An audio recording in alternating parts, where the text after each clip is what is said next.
అందరికీ వందనాలు. 16వ కీర్తన చదువుకుందాం. దేవా, నీ శరణుజొచ్చియున్నాను, నన్ను కాపాడుము.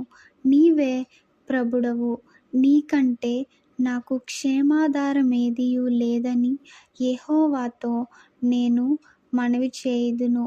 నేనీలాగందును, భూమి మీదనున్న భక్తులే శ్రేష్ఠులు, వారు నాకు కేవలము ఇష్టులు. యెహోవాను విడిచి వేరొకని అనుసరించు వారికి శ్రమలు విస్తరించును. వారర్పించు రక్తపానీయార్పణములు నేనర్పింపను, వారి పేర్లు నా పెదవులనెత్తను. యెహోవా నా స్వాస్థ్య భాగము, నా పానీయ భాగము, నీవే నా భాగమును కాపాడుచున్నావు. మనోహర స్థలములలో నాకు పాలు ప్రాప్తించెను, శ్రేష్ఠమైన స్వాస్థ్యము నాకు కలిగెను. నాకు ఆలోచనకర్తయైన యెహోవాను స్తుతించెదను.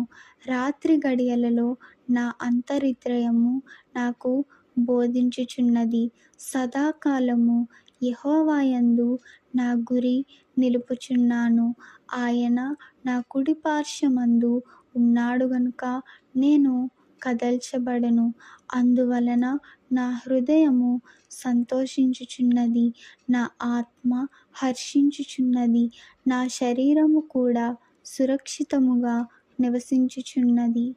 ఎందుకనగా నీవు నా ఆత్మను పాతాళములో విడిచిపెట్టవు, నీ పరిశుద్ధుని కుళ్ళుపట్టనీయవు. జీవమార్గమును నీవు నాకు తెలియజేసెదవు.